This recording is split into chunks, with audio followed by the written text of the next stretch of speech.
What's good, everybody? Today we're going to be recapping UFC 324, the first card of the Paramount era and of 2026. We're going to go over the fights starting from the main event up until the first fight of the night. Starting off with Justin Gaethje versus Paddy Pimblett. My fucking god, what a good-ass hate watch this was, man. Every single fight Paddy's had, I've picked against him. I picked him to lose against Bobby Green. I picked him to lose against Michael Chandler. I think he lost against Jared Gordon, although I had him pick that fight.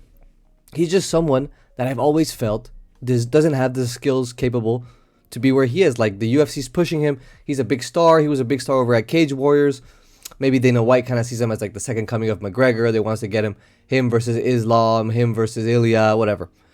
I just never see him like that, man. He has good jiu-jitsu, and that's about it. He's good jiu-jitsu and has a good chin. His striking was always subpar. His defense was subpar. I never seen him wrestle. We saw him try to wrestle in this fight. You saw how that go. 0 out of 5 takedowns. Man. Going into this fight, I picked Justin Gaethje by decision. I'm the GOAT. We saw it in the last video. If you want to make sure, you can go check it out. I just imagined the fight where Justin was outstriking him on the feet, keeping it in his realm, in the pocket, uppercut, right hook, left hook, just keeping it in the pocket, and Paddy couldn't get anything going. Like that was my idea of the fight. And that's kind of how it went. I mean, Paddy won, I believe, the third round. He had more significant strikes according to the numbers here, and he had more attempted takedowns. But throughout the whole fight, Paddy was just taking some crazy damage. Every time they clinched, I was very worried for Justin Gaethje. I was thinking, oh man, Paddy's going to jump a triangle up against the fence, just do a jumping submission, and that's what I was really scared of with Justin. And as well, Justin got 3 takedowns in this fight. Every time the fight hit the floor, I was telling him, bro, stand up. Like, there's no way you should be going to the ground with Paddy Pimblett when you're piecing him up the way you're piecing him up. It was crazy. He was just steady damaging Pimblett throughout the whole fight, outstriking him almost every exchange. He dropped Paddy multiple times. Here we got 2 knockdowns. It feels like it was more. That's how crazy it was. And Paddy, he rarely gets knocked down in his fights. I think he hasn't gotten knocked down in the UFC until this fight. And he's gotten rocked.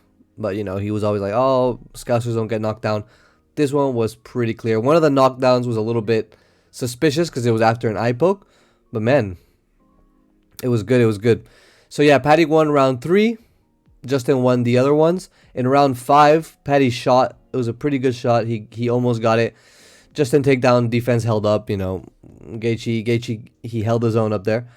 And, yeah, man, after this fight, I have more respect for Paddy Pimblett than I did before. I think this was always going to be the fight where I was going to either completely turn against Paddy Pimblett or respect him. I think if he had won by maybe submission, by a knockout, I would have given him his respect finally.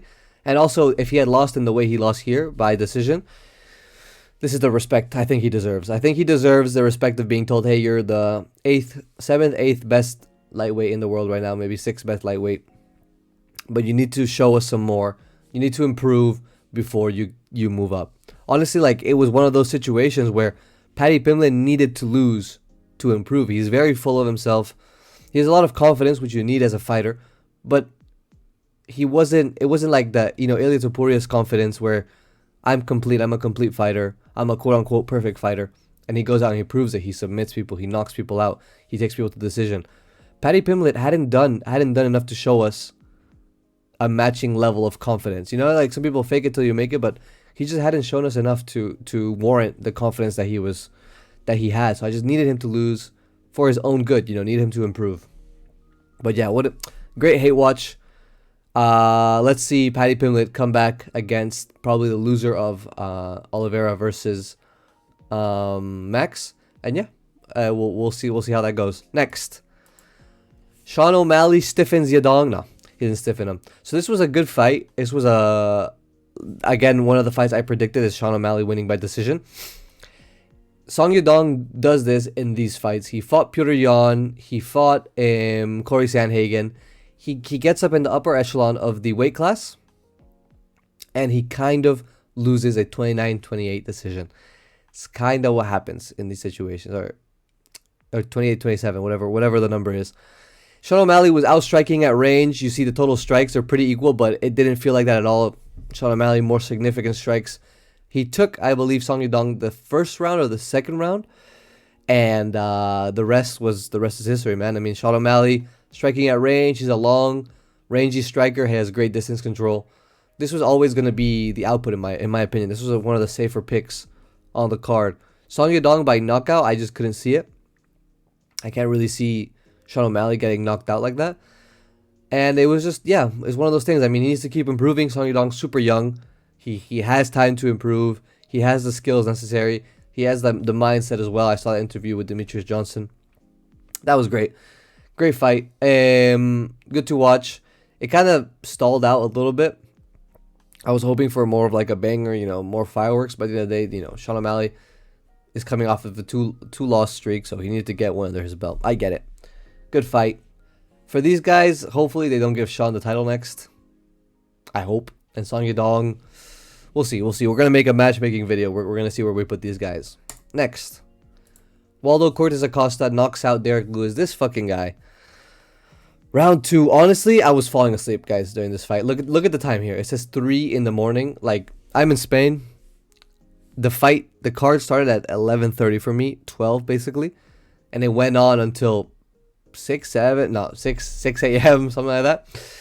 This fucking fight, oof. I don't have anything written down for it because I was like in and out of consciousnness.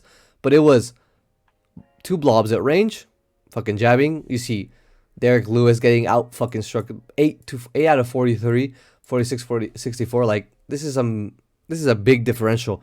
And in the second round, it felt like Derek Lewis was kind of more of a victim of exhaustion. He gets tagged by a super light, or it looks super light, counter jab. And he just like flops down and like sits there and just takes the punishment. Takes it like a good boy. I don't know what the idea was for this fight. But man, I don't know. Derek Lewis, my boy. This is why no one ever bets on you. But anyway, I got this pick kind of right. I picked Waldo by decision. It was Waldo by fluke knockout, but whatever. Same thing. Right now we're 3 for 3. I believe on the card overall we were 6 for 8. So pretty good. There's a couple fights I didn't pick, but for most of them, very good. Natalia Silva, Rose Namajunas, I'm sorry. I swear to God I'm not sexist, but I did not watch your fight. I was falling asleep.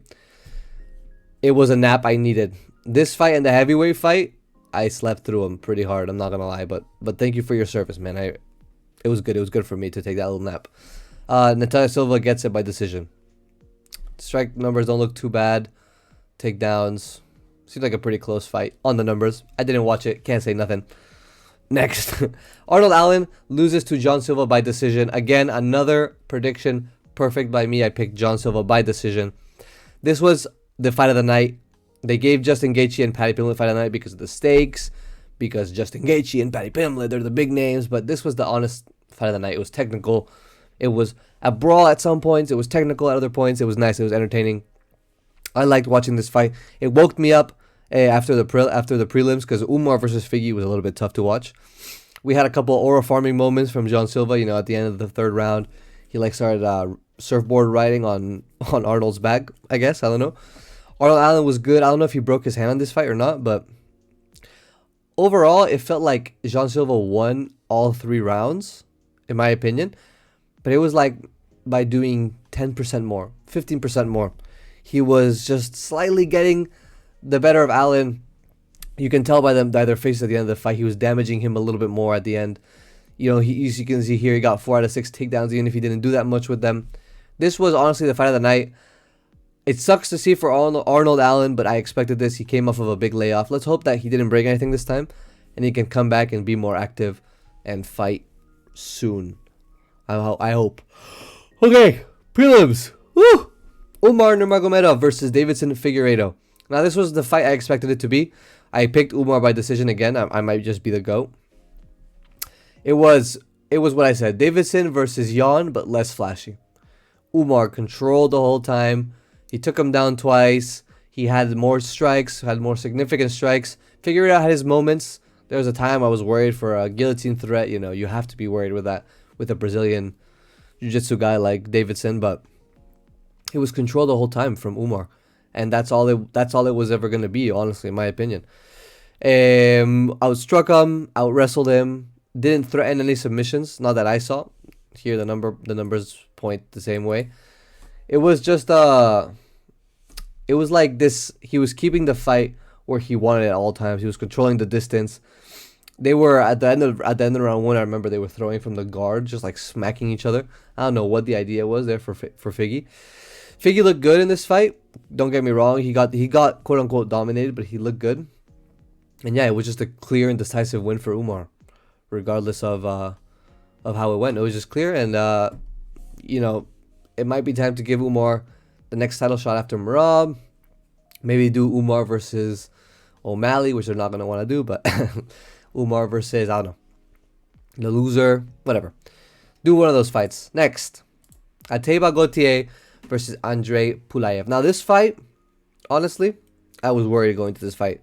In my notes here I have, bro, Ateba, don't let me down, because the two fights before this, I got them both wrong. Like, my predictions were both wrong. No spoilers, huh? But I was in here praying that Ateba would get it done, and it was low key seeming like easy work in the first round. He knocked him down immediately. Every strike that Ateba was throwing at Pulayev, it looks like he was just falling all over Pulayev the whole time, just like stumbling, especially in the first round and the second round. He just looked afraid to be there. Pulayev he'd bought the hype of Ateba Gaethje, little baby Ngannou. He was afraid to counter in the first round. He wasn't throwing anything back. He got going the next round. He was kicking at range. He's a much longer fighter. Pause. Andre Pulayev, you know, he was keeping him at his distance. And it ended up being just a Ateba decision because his strikes did more damage. Like you can see, all of his strikes were kind of significant strikes. So were Pulayev's. But it just seemed like Ateba was on the front foot the whole time. He was just going. The thing I have to say about Ateba, though, I have it here in my notes. He does not move his head at all. Nothing. He doesn't move left. He doesn't move right. He doesn't move down. He doesn't move up. He's a fucking statue when he's moving forward. He ate like 5 overhands in the first round alone. Just from walking forward, overhand, eats it. Walking forward, you know, he has a good chin. But that's all we could tell from that fight. Defense-wise, we didn't get to see him defensively wrestle. We didn't get to see him offensively wrestle. We didn't get to see nothing. He kind of just aura farmed and like hit a couple significant strikes, knocked him down twice, little flash knockdowns, and that's it. It was getting kind of hard by the end of the fight to stay awake, but we managed. We pulled through. This was about what? This probably was like 2:30 a.m. Oof, these were the demon hours, man. It was getting tough. Next, oh my fucking god, Modestas Bukauskas, bro. I'm sorry to say your name. You're one of the worst hoopers in the whole fucking country. This fucking guy, Nikita Krylov, is coming off two knockout finishes to what, Dominic Reyes and somebody else. Was it Zhang Mingyang? I don't even know. But man, I believed in you, Bukauskas. I had the full faith in my predictions matchup. I said Coughing Baby versus Atomic Bomb, and you fucking let me down, bro. You're the Coughing Baby, bro. Modestas, one of the worst hoopers in the country. You were getting styled on by this old ass dude, this old ass chinny ass ung, bro. I have here my notes that Krylov had a good single leg. He managed to finish. He managed to almost finish it. Then he pushed him against the fence. Bukauskas was super hesitant on the feet. He wasn't getting nothing going. He wasn't like defensively wrestling. He wasn't getting off the fence. He managed to invert once or twice, but that's about it. And yeah, I mean, I just have to put respect on Krylov's name. I can't be calling this guy Coughing Baby. Second cooked prediction of the night. Krylov was just eating everything. It was just, his chin was just absorbing it. He was just eating everything, man. I don't even know what to say. I believed in Bukauskas. I misplaced my faith. I gotta put some respect on Nikita Krylov's name. Please forgive me. I was not familiar with your game. Thank you. Next. And my final prediction of the night, but not the final fight, obviously, was Alex Perez beating Charles Johnson by KO. Okay. I know I said in my I know. In my predictions video, I said, you will never catch me picking Alex Perez. Again, I'm sorry, brother. I'm sorry, brother, for disrespecting you in this way. But the knockout, no one saw this coming. If you say you predicted this, you're fucking lying. There's no fucking way. My first no. Johnson rocked bad and dropped. Holy shit. Literally, like, I was not expecting that. What was this? In the first, yeah, it was in the first round, first minute, he gets rocked. This fight damn near opens up, and Charles Johnson is looking at his ankles from minute 0. I have to put respect on Perez's name, same as Krylov. And yeah, this was my first pick wrong. These were the only 2 picks I got wrong. The rest I got right. So that's why we're 6 of 8. Not too bad. Maybe for the next card, I'll try to predict the whole card, see how we do in that. And yeah, now, sorry, Charles Johnson. The title shot is going to have to wait against the GOAT, Joshua Van. Going on to the early prelims, brother. Josh Hokett versus Denzel Freeman. I didn't predict this fight because I didn't know what was going to happen. But holy hell, man. Holy hell. This guy was aura farming. This guy was just like, Hokett just right away going for it. He was wrestling, he was striking, he was boxing him up, he was kicking him. He fucking knocked Denzel down, started slapping his ass. Yeah, Hokett looked like a genuine prospect here at heavyweight. We're going to have to see how he does against someone who's, you know, of higher caliber. But it's good to see someone in the heavyweight division with some personality, with some skill. He looks like he's got it. You know, he's pretty fast. He's kind of like light heavyweight fast for heavyweight, which is kind of good. And man, he was just disrespectful as fuck to Denzel Freeman, but you can't even hate because he was super entertaining. And yeah, Denzel just at the end of the first round just sat against the fence, and the ref said, all right, you're done, buddy. That's what it was. He says 0 knockdowns here, but man, he was getting thrown all over the place. Great performance from Josh Hokett. I'm excited to see him again. He's probably going to be at the White House card. I'd be guessing. He seems to be repping America pretty hard. He cut a pretty nasty promo at the end there. And yeah, crazy fight, crazy performance from Josh Hokett. Fun to see him back in there. Last and first fight of the night, Ty Miller versus Adam Fugit. I don't know either of these dudes. Ty Miller's undefeated. The round 1 was competitive, but you could tell that Ty Miller was getting into it near the end, and we had a buzzer beater KO here. Fugit had a spinning elbow that cut open Ty Miller. You could see him bleeding from the brow, but he got dropped twice by Ty. Finished up against the fence. It was a 1 second left until the finish. So that's what it was, man. I mean, I don't know these guys. Ty Miller, I'll be keeping an eye on this guy because he seemed to know what he was doing. Adam Fugit's not the best competition, obviously, first fight of the night, but good, man. It was a good fight, good performance. Good finish. He showcased that he could keep it on the feet even after eating a nasty spinning elbow. And yeah. All right, so going back again, we got Justin Gaethje beating Paddy Pimblett, Sean O'Malley by decision. We predicted that. Waldo Cortez beating Derek Lewis by KO. Predicted Waldo to win. Natalia Silva, I'm sorry, my brother. Arnold Allen losing to John Silva by decision. Predicted that. Umar beating Figgy by decision. Predicted. Ateba winning against Andrei Pulev. I predicted by knockout, but we'll take it. Nikita Krylov, I will put respect on your name. Alex Perez, I will put respect on your name. Thank you guys for watching. I'm going to make a predictions video for what the next matchup should be. And yeah, I'm going to go listen to some underground Lithuanian rap. Thank you.